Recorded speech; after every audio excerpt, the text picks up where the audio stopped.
June 25th, 2009, 12:30 a.m. Michael Jackson's black Escalade slips through the gates at his rented mansion near Beverly Hills. He has just finished a full run-through for his concert, This Is It. Exhilarated and exhausted, his trip to London just 8 days away. In his second-floor bedroom, the heat is on high, and there's a fire in the fireplace. Despite the warm weather, he is freezing cold. His personal physician, cardiologist Dr. Conrad Murray, is by his bedside, as he is every night, to help him go to sleep. That drug was supposed to make him relax and sleep. He didn't wake up. It wasn't just one drug. A cocktail of drugs were found in Jackson's body. 1:30 a.m., Dr. Murray gives Jackson a 10-milligram tablet of Valium. 2 a.m., he injects Jackson with 2 milligrams of the sedative Ativan. Still no sleep. Around 3 a.m., another injection, 2 milligrams of Versed. 5 a.m., more Ativan. Jackson is still awake. As the sun rises, he repeatedly begs for his milk, a milky white anesthetic called Propofol. But Dr. Murray, who says he's trying to wean Jackson off the drug, says he refuses. 7:30 a.m., 2 more milligrams of Versed. Still no sleep.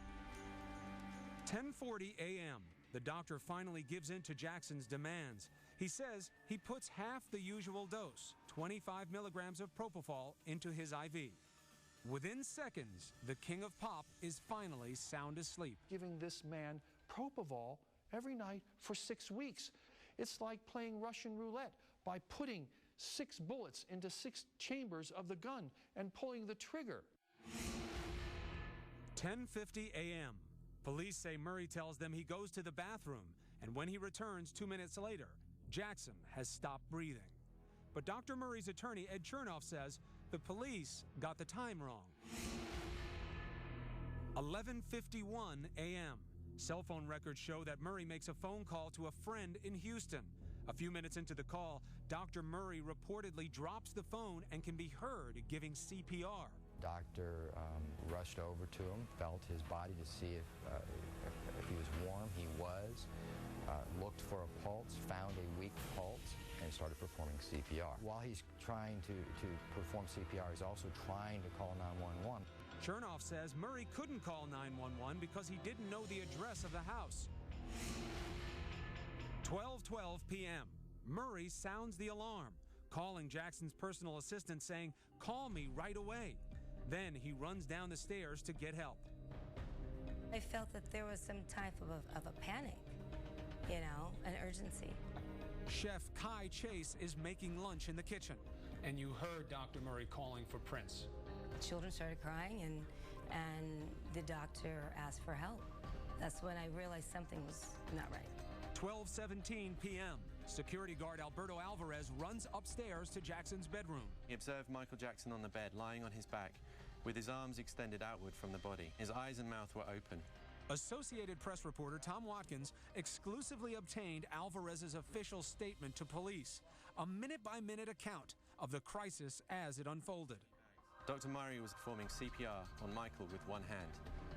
At this point, Paris and Prince walked into the bedroom, and Alberto escorted them out.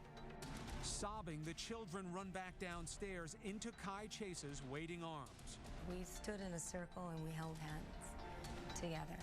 And, you know, we're crying because we don't know. And you feel helpless. Upon returning to the bedroom, Alberto asked Dr. Murray what happened. Dr. Murray replied, he had a bad reaction. Alvarez says while Dr. Murray is performing CPR on the bed with one hand, he hands him vials of medicine with the other. Alvarez says Murray instructs him to put them in a bag. Then he points to the Propofol.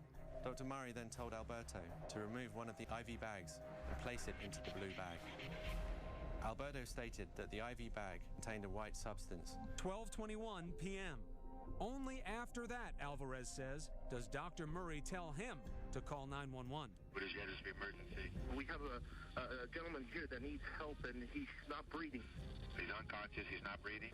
Yes, he's not breathing, sir. Alvarez says he sees no sign of life, but Dr. Murray directs compress Jackson's chest while he attempts mouth-to-mouth. Then, according to Alvarez's statement, a stunning confession. Dr. Murray then stated to Alberto that this was the first time he ever performed CPR.